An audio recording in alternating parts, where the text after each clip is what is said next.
O sea, tenemos dos escenarios. El primero es una guerra nuclear y la segunda es una guerra no nuclear hasta que el código cultural del enemigo sea completamente destruido. Y yo creo que la segunda opción es bastante probable, pero no descarto en absoluto el primero, o sea, una guerra termonuclear, porque volviendo a tu primera pregunta, hablando de la economía, si tú tienes una deuda, una burbuja de 4 o 15 ceros, la forma más, digamos, sensata, entre comillas, para la élite de deshacerse de esta deuda es una guerra termonuclear, es la fuerza mayor. Y eso es lo que más terror me da, porque esa gente está dispuesta a llevar esta guerra porque para ellos, ahora mismo, tal y como está la cosa, matar unos cuantos miles de millones de personas, bueno, es mal menor frente a las posibilidades de perder la guerra en Ucrania, la disolución de la OTAN y desmontaje de los códigos culturales occidentales. De los ingleses, le dice a su pueblo que están al borde de la Tercera Guerra Mundial. Posteriormente, Putin advierte a estos pueblos de mucha densidad y pequeño territorio que no les es conveniente el futuro inmediato de meterse con el oso ruso porque van a ser aniquilados.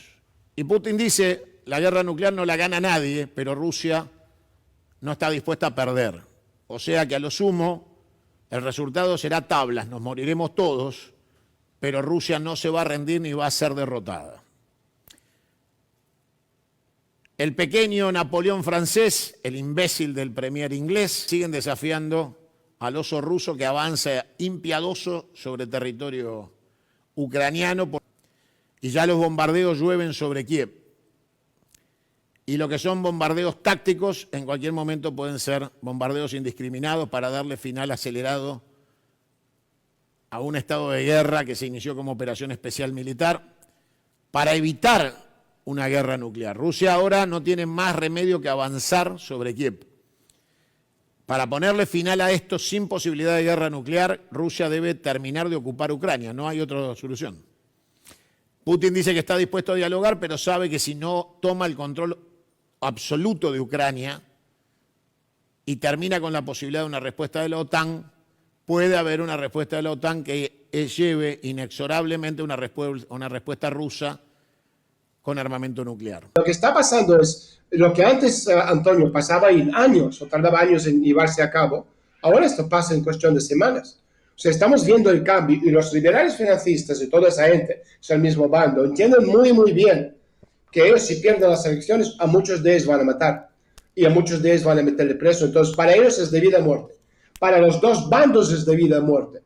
Y por eso van a hacer todo posible para ganar las elecciones. No quiero decir más por razones obvias, para que la gente entienda. Todo lo necesario, ¿okay?, van a hacer para ganar las elecciones, para no permitir que Trump ganara las elecciones desde los tribunales que estamos viendo las consecuencias. Y ahí también hay una lucha. ¿Sabes? Un tribunal de primera instancia está dictando sentencia en contra de Trump y el Tribunal Supremo está dando vuelta y dice que no.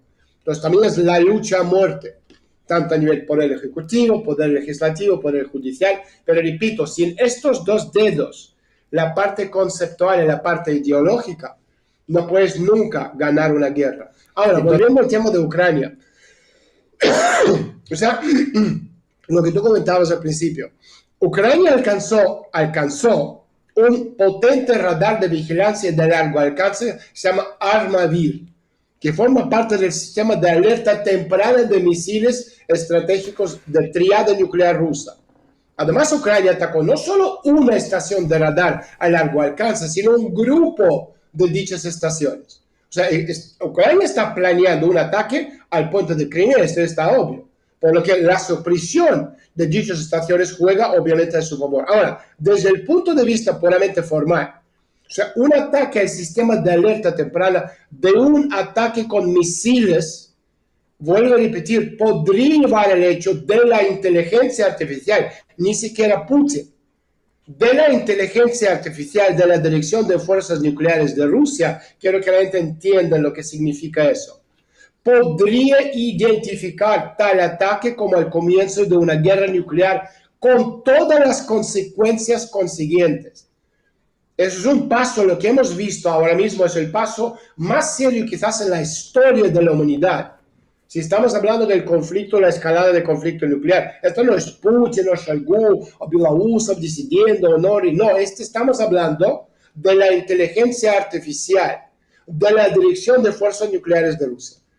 Y las propias fuerzas armadas ucranianas, obviamente, eso tiene que ser obvio a cualquiera, no pudieron llevar a cabo un ataque así sin la aprobación de luz verde por parte de Estados Unidos. O sea, de lo contrario, en poco tiempo, Zelensky habría sido reconocido como absolutamente presidente legítimo, sin hablar de que este tipo lo hubiese hecho sin el apoyo de Estados Unidos, estaría ya muerto. O sea, en Estados Unidos nadie eliminó de la agenda la posibilidad de un ataque nuclear contra Rusia, por lo que la destrucción de radar de alerta de misiles de largo alcance es beneficiosa sobre todo para Estados Unidos y la OTAN. Entonces, tal ataque sugiere que el ataque nuclear contra Rusia y la falta de alerta temprana por parte de Rusia sobre un ataque con misiles le da a Estados Unidos obviamente grandes puntos de beneficio a su favor.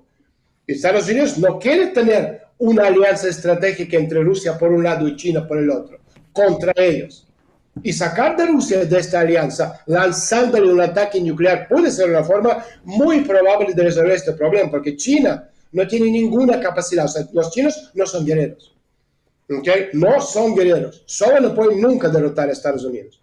Y la destrucción de las estaciones tempranas de detección de misiles le da a Estados Unidos la ventaja de que sus misiles obviamente no serán detectados a tiempo, y aprovechar esa ventaja resulta muy interesante. No ha habido un momento tan favorable para un ataque contra Rusia en el pasado y tal vez no hay en el futuro. Por eso vuelvo a repetir, lo que estamos viendo a mí me da terror.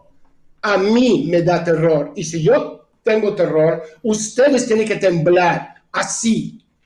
Y hoy en día los políticos se preguntan cada vez si se puede ganar una guerra atacando primero, o sea, una cosa impensable en el pasado. O sea, la respuesta obviamente era no se puede. ¿Por qué? Bueno, porque ya sabemos por qué. O sea, incluso antes de que lleguen los misiles, el enemigo, en este caso Rusia, enviaría inmediatamente sus misiles. Y si no hay una detección temprana de misiles, pues entonces sí que existe la posibilidad de no recibir un ataque con misiles nucleares de represalia. Y esta situación que estamos viendo ahora mismo, Antonio, se remonta a 1962, o sea, la época de la crisis de los misiles con Cuba, porque en aquel momento, o sea, la Unión Soviética estaba claramente por detrás de Estados Unidos en las cabezas nucleares, pero muy delante, o muy superior a Europa. Entonces se evaluó un posible conflicto nuclear que Estados Unidos estaba destruyendo a la Unión Soviética y la Unión Soviética estaba destruyendo a Europa, infligiendo un golpe inaceptable. Obviamente estamos hablando de destrucción de 3 a 5 ciudades más grandes de Estados Unidos, como Los Ángeles, Nueva York, etc. Y Kennedy, habiendo recibido tal situación, rechazó tal victoria y dijo que no la quería. Y Kennedy, de hecho, hizo un famoso, o sea, por la frase, tenía el deseo de llevar al mundo al borde de la guerra para que la gente entendiera lo grave que era, pero nunca pensé, decía Kennedy, que habría tantos idiotas que estarían dispuestos a traspasar este límite. Es justo lo que estamos viendo ahora mismo. Y ahora la situación es la siguiente, o sea, en caso de un ataque nuclear, ¿qué puede pasar? De Europa se queda polvo, literalmente polvo. De Rusia, 50% polvo, porque es un país muy grande. Estados Unidos, la destrucción sería varias veces más grave lo que habrían recibido en 1962 y obviamente está volviendo muy vulnerable a China.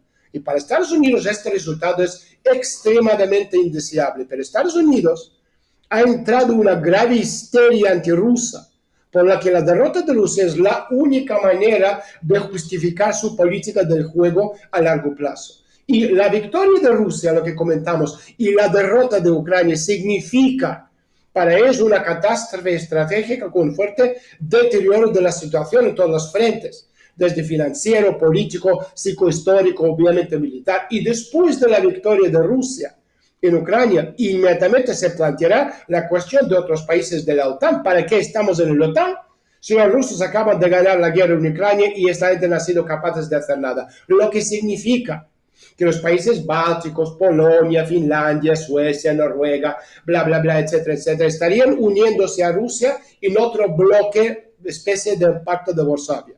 Y no era en absoluto necesario que Occidente llevara la situación a este punto, pero lo llevaron a este punto y estamos donde estamos, porque los líderes occidentales hoy en día son una banda de bobos.